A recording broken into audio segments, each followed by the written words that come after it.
प्रकृति का कहना है ये, थरा पर गिरकर यही कहता है ये। अब मोती बरखा का हो या झरने का, दिलों को सुकून पहुंचाता है।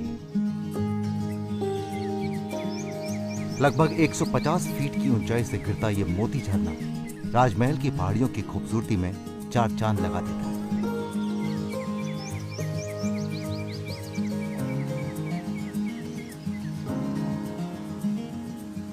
और गंगा के साथ मैं पहुंच गया हूं उस प्रदेश में जो उन 5 प्रदेशों में से एक है जहां गंगा बहती है। यहां आने के लिए मैं बहुत उत्साहित था क्योंकि पिछले सीजन में मैं यहां नहीं आ पाया था। बहुत ज़्यादा मैं इस प्रदेश के बारे में जानता नहीं हूं, जानूंगा भी कैसे। आखिरकार ये हमारे भारत का एक बहुत ही जवान प्रदेश जो है, 21 साल की उम्र है, 2000 में इसका जन्म हुआ था, लेकिन संपत्ति इतनी है इस प्रदेश में कि ज़रा सोचिए, पूरे भारतवर्ष का 40% खनिज यानी मिनरल्स इस प्रदेश से आते हैं। प्रकृति हो, वनस्पति हो या संस्कृति हो, भरपूर है यहाँ। आप जानते हैं ना, मैं बात कर रहा हूँ हमारे झारखंड की, और मैं इस समय हूँ साहिबगंज में, झारखंड का वो जिला जिसे गंगा का स्पर्श मिलता है। प्रकृति के इस हरे रंग में छिपे इस क्षेत्र में इतना देखने के लिए कि मैं अपनी बातें बंद करता हूँ और आपकी सैर शुरू करता हूँ।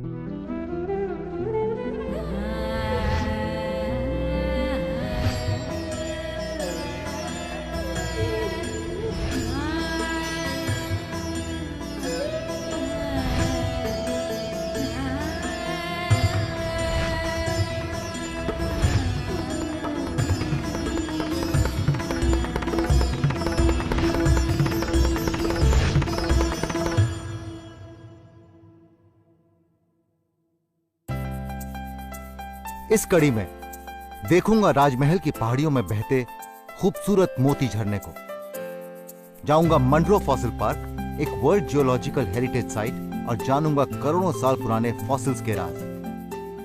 मिलूंगा एक ऐसे प्रख्यात कलाकार से जो टेराकोटा से बनी ट्राइबल आर्ट को दे रहे हैं एक नया रूप। जानूंगा कैसे नमामि गंगे साहिबगंज जिला प्रशासन के साथ मिलकर रख रहा है गंगा को साफ। राजमहल के शानदार 12 द्वारी और जामी मस्जिद के इतिहास से होऊंगा परिचित। देखूंगा गंगा का भव्य नजारा राजमहल के खूबसूरत सिंघी दालान से। रस से भरे रौसो कदम का चखूंगा स्वाद। करूंगा दर्शन उस पेड़ का जो कभी था गवाह भगवान और भक्त के मिलन का। भागलपुर से साहिबगंज की दूरी लगभग 78 किलोमीटर है।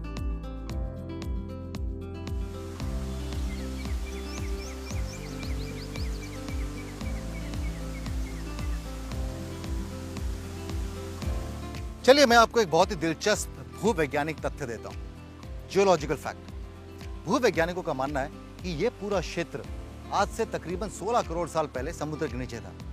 तब इसी क्षेत्र जहां पर आप ये मोती झरना देख रहे हैं, यहीं पर एक ज्वालामुखी तकरीबन 15 या 16 बार फटा और उसने लावा उगला, और उसी लावे से ये राजमहल की पहाड़ियां अस्तित्व में आई। जरा सोचिए, ये पहाड़ियां तकरीबन 16 करोड़ साल से यहां पर खड़ी हैं।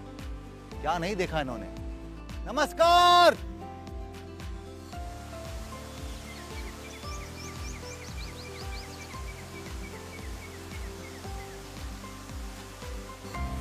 आप जानते हैं इसे मोती झरना क्यों कहते हैं?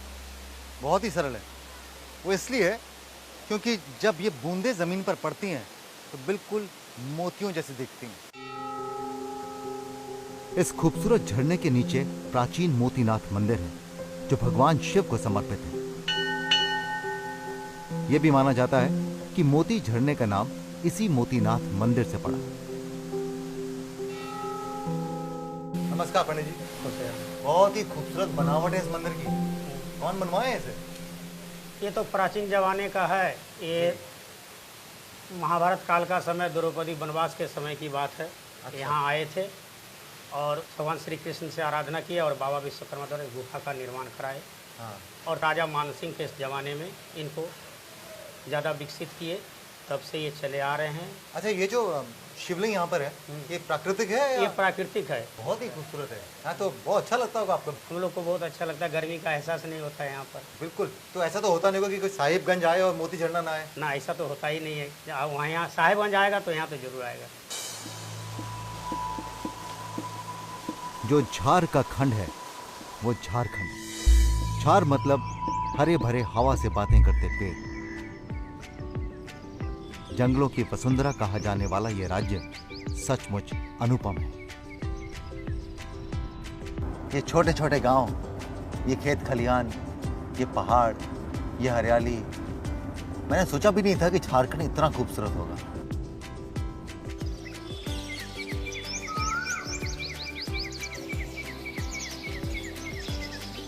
और अब मैं आपको झारखंड में एक ऐसी जगह लेकर आया हूं जो कि बहुत ही रोमांचक है, बहुत ही दिलचस्प है। एक ऐसा खजाना है जो अविश्वसनीय है, पर हकीकत में है, साक्षात में। मैं आपको यहां उनसे मिलवाऊंगा जिनकी हस्ती आज से करोड़ों साल पहले मिट चुकी थी, लेकिन वो आज भी जीवित हैं। हैरान मत होइए, शारीरिक रूप में नहीं, जीवाश्म के रूप में। जीवाश्म मतलब फॉसिल्स। आप जानते हैं, हमारे पृथ्वी और उस पर रहने वाले जीवों के बारे में जितनी भी जानकारी आज विश्व में एकत्रित है, उसका बहुत बड़ा श्रेय इन फॉसिल्स को जाता है। अगर ये फॉसिल्स नहीं होते तो हमें अपने ग्रह की आयु का कभी पता नहीं चलता। अगर ये फॉसिल्स नहीं होते तो हमें अपने एवोल्यूशन के बारे में कभी पता नहीं चलता। फॉसिल पार्क में मेरा जाना इत्तेफाक नहीं था, बल्कि यह यात्रा मेरी उत्सुकता की प्रकाष्ठा यानी मंजिल थी।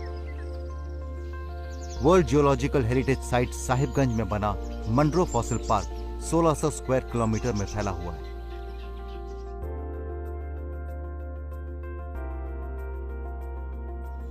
यह पार्क जहां एक तरफ हमारी धरोहर को संभाल रहा है, वहीं दूसरी तरफ दुनिया भर के रिसर्चर्स के लिए यह ज्ञान का खजाना है।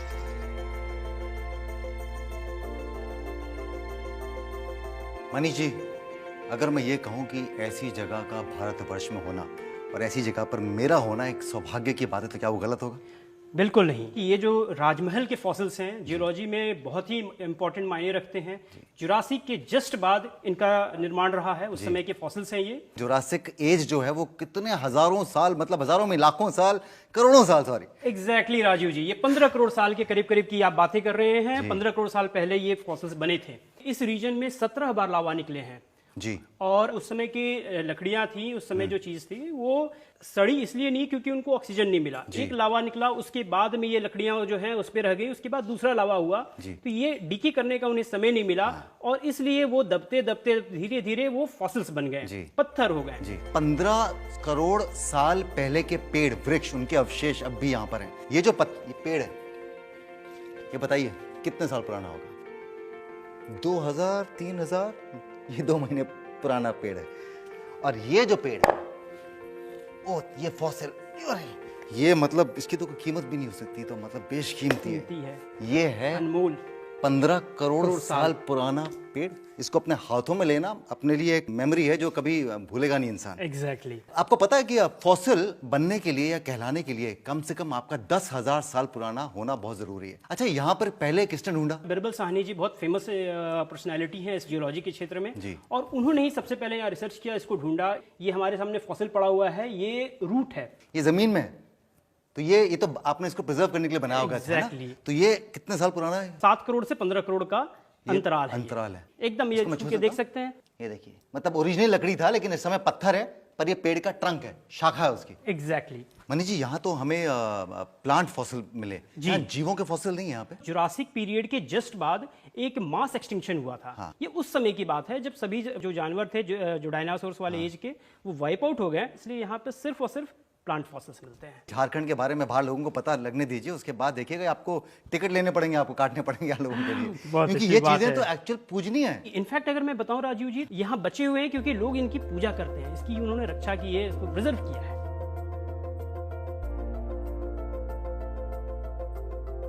ये ट्रैप्स, मतलब कि सबसे पहले आप इसमें देख रहे होंगे कि नीचे एक लावा थी, उसके बाद ये मिट्टी और जो उसमें की लकड़ियां थी वो दबी और उसके ऊपर फिर से लावा है। इसके बीच में जो रहा वो ट्रैप कहते हैं। यही एक ट्रैप है।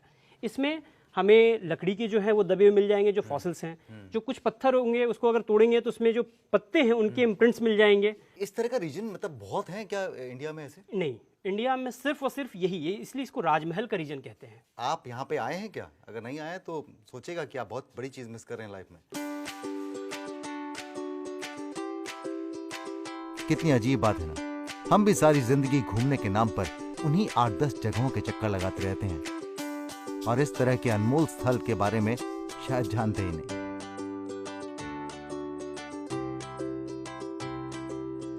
ये फॉसिल्स हैं?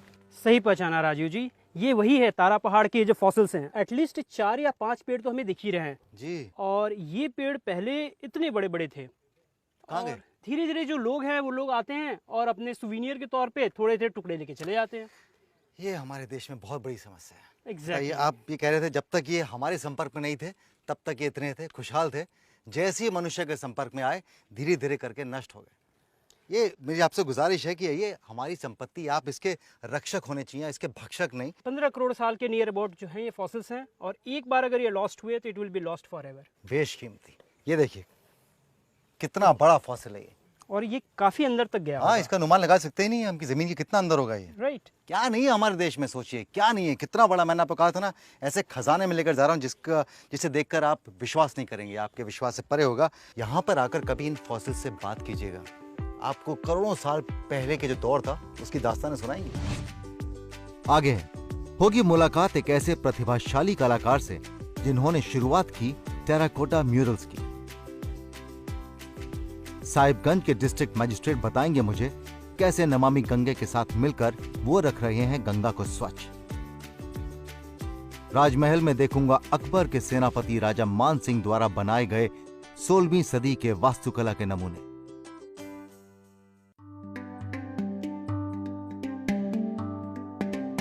अतीत से निकलकर अब मैं वर्तमान की कला देखने राज्य सरकार से पुरस्कृत एक शानदार कलाकार श्याम विश्वकर्मा से मिलने जा रहा हूं।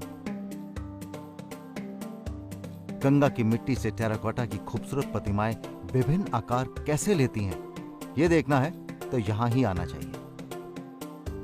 जीव, पानी और जंगल की कहानियां दर्शाती ट्राइबल आर्ट को आगे बढ़ाना और उसे लोगों तक पहुंचाना इस कलाकार का लक्ष्य है।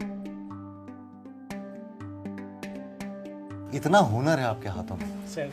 ये सिलसिला कब शुरू हुआ और कैसे शुरू हुआ? बचपन से मैं इस जिले में गंगा है, गंगा में मैं नहाने जाता था। उस क्रम में मैं मिट्टी देखता था, वो मिट्टी को लाता था घर और उसमें कुछ अनगढ़ंत कुछ खिलौने वगैरह मैंने तैयार करते थे। साइन बोर्ड, ट्रक के नंबर प्लेट्स वगैरह लिखने लगा।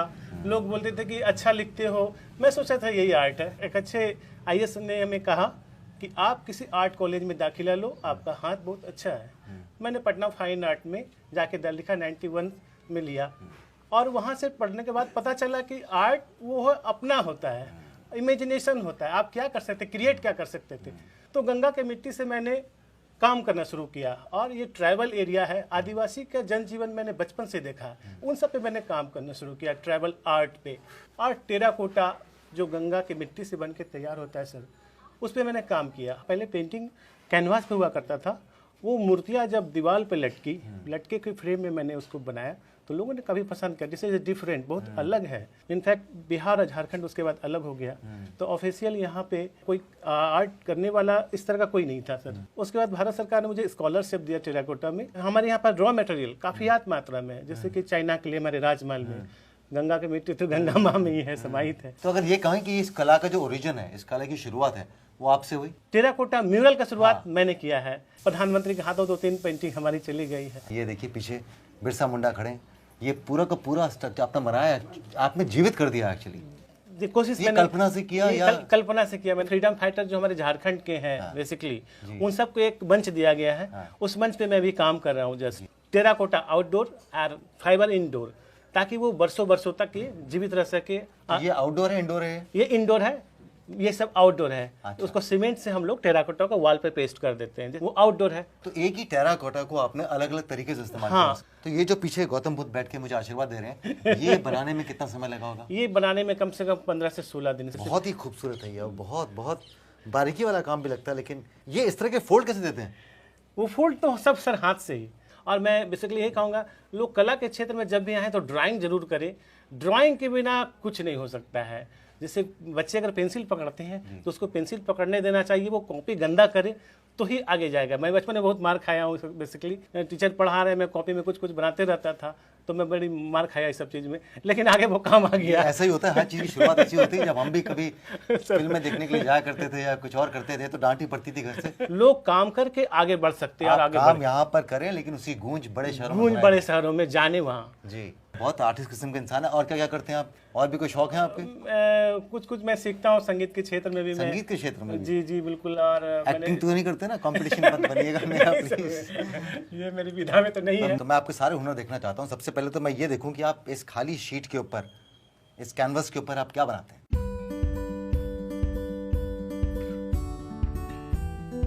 आदिवासी महिला सांझ होते ही लकड़ियों का गट्ठर लेके सर घर चली।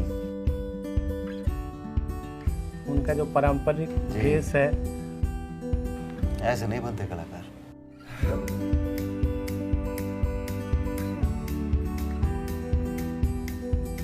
बहुत सुंदर। बस अब इतना आपको और करना है कि यहाँ पे अपने हस्ताक्षर देने मैं अपने घर की शोभा बनाऊंगा। बहुत बहुत सुंदर। मैं चाहता हूँ कि ये हस्ताक्षर जो है, इनकी कीमत दुगनी तिगनी चौगनी हो जो है।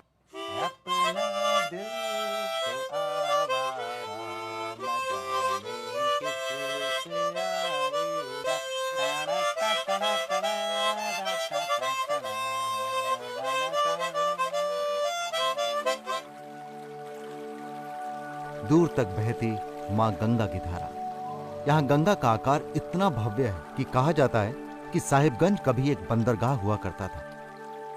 आज इस विशाल नदी को प्रदूषण से मुक्त रखने की बड़ी जिम्मेदारी को कड़ी मेहनत से निभा रहा है नमामि गंगे और साहिबगंज का जिला प्रशासन। जैसे जैसे गंगा नए क्षेत्र में प्रवेश करती है तो उस क्षेत्र के लोग और उस क्षेत्र के प्रशासन की जिम्मेदारी बन जाती है कि वो गंगा की देखरेख करें। तो ये आप कहाँ से कहाँ तक गंगा जी का ख्याल रखते हैं? हाजीपुर दियारा है, वहाँ से लेकर लास्ट में हुसैनाबाद जो हमारा उदवा ब्लॉक में आता है, जस्ट फरक्का डैम से पहले जी, वहाँ तक लगभग 75 किलोमीटर का हम लोग का ये कोस्ट है जी। तो 75 किलोमीटर का कोस्ट, 75 किलोमीटर लंबी गंगा जी का आप ध्यान रखते हैं? जी जी। शहर में हम लोगों ने काफ़ी कार्य नमामि गंगे के तहत कराए हैं, जैसा कि रिवर फ्रंट डेवलपमेंट में हम लोगों ने कुछ घाट्स का निर्माण करवाया है। टोटल 11 घाट्स यहाँ साहिबगंज में निर्माण हुए हैं। राजमहल में भी 9 या 10 घाट हुए हैं। साथ ही साथ हम लोग का जितना भी शहर में जो नाला आ रहा है उस सभी को हम लोग टैप करते हैं। पंपिंग स्टेशंस बने हुए हैं। साथ ही साथ वहाँ से पानी जो है ट्रीटमेंट प्लांट में जाता है। शहर के अंदर सीवरेज पाइपलाइन दोनों में बिछी हुई है, उसका सीवरेज का जो भी पानी है वो ट्रीटमेंट प्लांट में जाता है। वहाँ से फिर गंगा जी को एक गुड क्वालिटी वाटर हम लोग गंगा जी में मिलाते हैं। इसके लिए हम लोगों ने दुमका में जो स्टेट पोल्यूशन कंट्रोल बोर्ड की लेबोरेटरी है, वहाँ पे भी हम मंथली उसको पानी को भेजते हैं टेस्टिंग के लिए। अच्छा, अगर मैं आपसे पूछूं कि नमामि गंगे ने जब मिशन शुरू किया तब से लेकर अब तक कुछ फ़र्क आया है? पहले नाला का पानी सीधा ड्यूरिंग लीन टाइम पूरा पानी यहाँ गंगा जी में गिरता था। साथ ही साथ जो भी केमिकल इस तरह से कहें कि साबुन वगैरह का जो यूज़ लोग करते थे, हम लोगों ने वो भी मना किया है। जो ग्रामीण क्षेत्र के इलाके उनमें भी हम लोगों ने कुछ काम किए हैं, जैसे सोक पिट्स का निर्माण किया है कि जो भी डोमेस्टिक वाटर है वो नीचे ज़मीन में जाए और उसके बाद अंडरग्राउंड ही वो गंगा नदी में जाए। एग्रीकल्चर कर रहे हैं, that must be organic agriculture. इसका भी हम लोग के नमामि गंगे के तहत प्रोग्राम चल रहा है। सरकार तो अपनी जिम्मेदारी निभाती है, पर क्या लोग अपनी साझेदारी, अपनी भागीदारी देते हैं? पुरानी परंपरा से ही इस गंगा नदी को स्वच्छ रखने की एक प्रवृत्ति यहाँ के लोगों में रही है। वो लोग लगभग 1.5 दिन पानी में खड़ा रह के पूजा करता है। उससे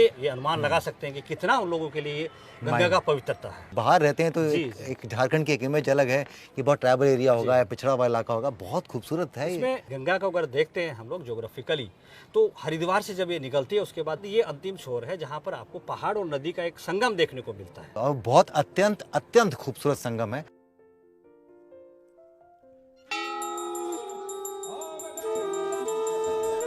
सूरज के ढलते ही दिन के प्रकाश की जगह आरती के दियों ने ली,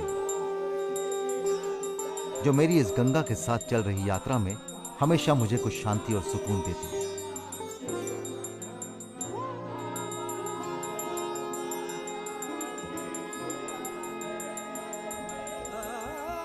अगले दिन राजमहल में मेरी सुबह का आगाज 12 द्वारों वाली 12 द्वारी से हो रहा है, जिसको नागेश्वर बाग के नाम से भी जाना जाता है। यह है मेरा सबसे ज्यादा पसंदीदा फल, बेल। अब जानते हैं बेल हमें हमारे महाराष्ट्र में नहीं मिलता, बॉम्बे में नहीं मिलता, ये सिर्फ नॉर्थ में ही मिलता है। और ऐसा कहते हैं कि झारखंड के अंदर कुछ 300-400 वर्ष पुराने पेड़ बेल के हैं जो आज भी फल दे रहे हैं। बहुत ही कमाल का फल होता है, गर्मियों में आपको खाना चाहिए, पेट के लिए बहुत अच्छा होता है। कहा जाता है कि किसी जमाने में ये महलनुमा इमारत उस क्षेत्र के राजाओं का आराम गृह था और यहाँ राजाओं के लिए संगीत समारोह भी आयोजित किए जाते थे। माना जाता है कि इस इमारत के बीचों बीच एक लकड़ी से बना रंग महल था।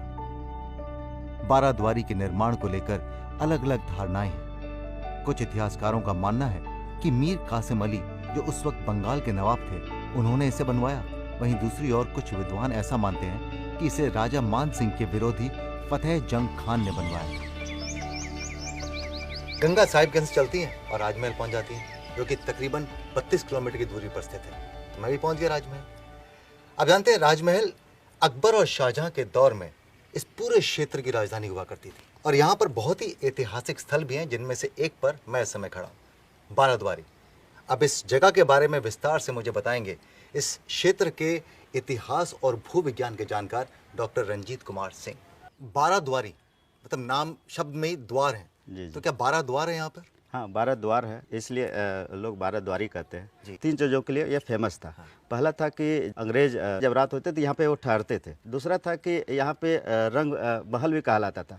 और तीसरा जो सबसे इम्पोर्टेंट है कि यहाँ पे स्ट्रेटजी बनता था, रणनीति बनते थे। क्योंकि यहाँ से गंगा दूर हम देख रहे हैं, तो ये 3 चीज़ के लिए ये मशहूर है। अभी तो ये सिर्फ अवशेष रह गए ना, अंश अवशेष रह गए। बस हम लगता है कि फिर से एक बार इतिहास, राजमहल का इतिहास लिखना चाहिए। पूरी उम्मीद है कि ये इतिहास लिखा तो जा चुका है, जी, पढ़ा बहुत जल्दी जाएगा। जाएगा। जी जी जी। 12 द्वारी के पास ही राजा मान सिंह द्वारा 1592 में बनवाई गई जामी मस्जिद। जो सैनिक हुआ करते थे उसमें मुस्लिम भी हुआ करते थे। उसके नवाज के लिए, जो उनका धार्मिक आस्था होता है, उसके लिए एक मस्जिद का निर्माण किया गया था। बहुत ही सुंदर है। अब तो खैर सिर्फ हमें खंडर नजर आ रहे हैं, जब ये बनी होगी तब बहुत ही सुंदर होगी। जामी मस्जिद की शानदार वास्तुकला की वजह से इसे बंगाल सूबे की सबसे खूबसूरत इमारतों में से एक माना जाता है। हमारी सांस्कृतिक धरोहर का, ऐतिहासिक धरोहर का कोई मुकाबला नहीं है। किसी भी क्षेत्र में चले जाएं, हिंदुस्तान के किसी भी क्षेत्र में चले जाएं, आपको कोई ना कोई चीज ऐसी मिलेगी जो कि विश्व में कहीं और नहीं होगी। कमाल का है ना हमारा देश।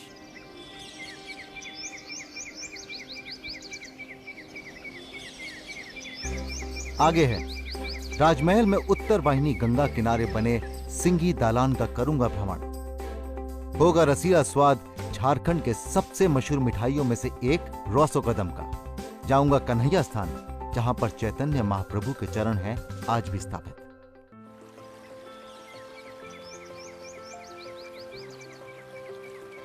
उत्तर वाहिनी गंगा के साहिल पर बना है सिंघी दालान। ये समुद्र नहीं है, ये गंगा बह रही है। कहते हैं कि बादशाह अकबर ने राजा मान सिंह को यहां बंगाल का सूबेदार बनाकर भेजा था और राजा मान सिंह ने ही 1595 और 96 में इसे बनवाया था। कसौटी पत्थरों से बनी ये इमारत राजनीतिक दृष्टि से बहुत ही महत्वपूर्ण मानी जाती थी।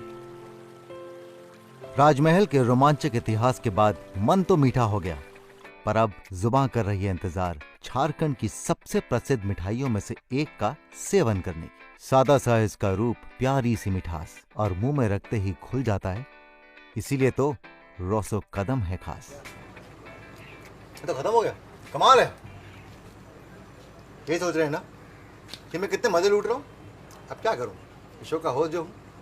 तो इस बार मैं झारखंड में हूँ, तो सोचा कि यहाँ की विशेष मिठाई रौस कदम चखाता हूँ। क्या मिठाई है यार, मजा आ गया। किस चीज से बनाते हो? खोए का बनते हैं। तो ये कहीं ना कहीं बंगाल से मिलता जुलता है। जी जी जी, बंगाल से मिलता है, क्योंकि बहुत करीब में है बंगाल जी। पर बहुत ज्यादा सॉफ्ट है। कोमल क्यों है?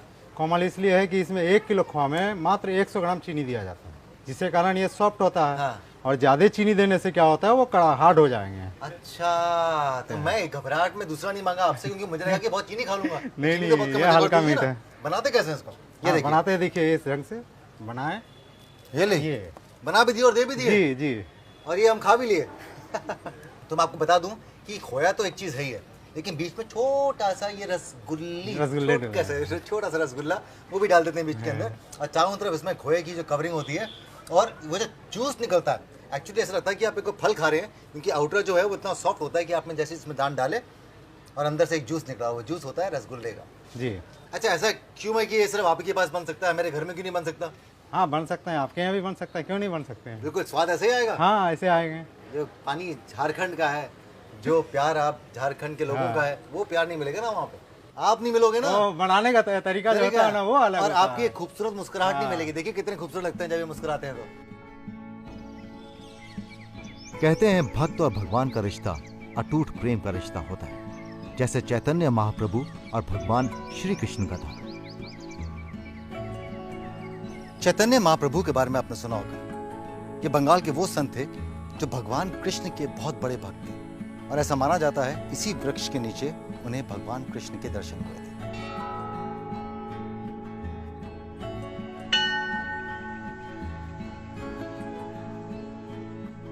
चैतन्य महाप्रभु के पद चिन्ह यहां आज भी देखे जा सकते हैं,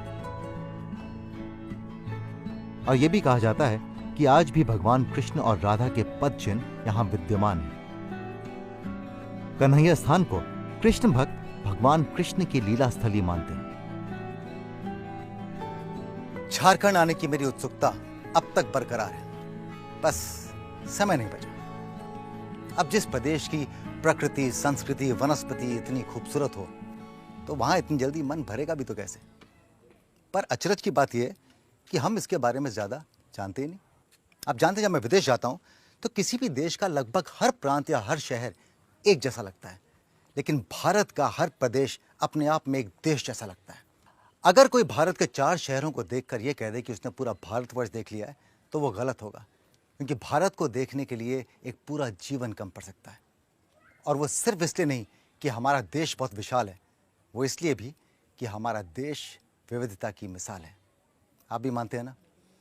तो इजाज़त दीजिए, मैं चलता हूं। अगले एपिसोड में दोबारा आपसे मिलूंगा, लेकिन जा रहा हूं इस उम्मीद के साथ कि हम सब अपने अपने क्षेत्र की छवि को इतना सुदृढ़ बनाएंगे कि सिर्फ भारत से नहीं बल्कि विश्व से सैलानी ढूंढते चले आएंगे। गुड नाइट, खुश रहिए।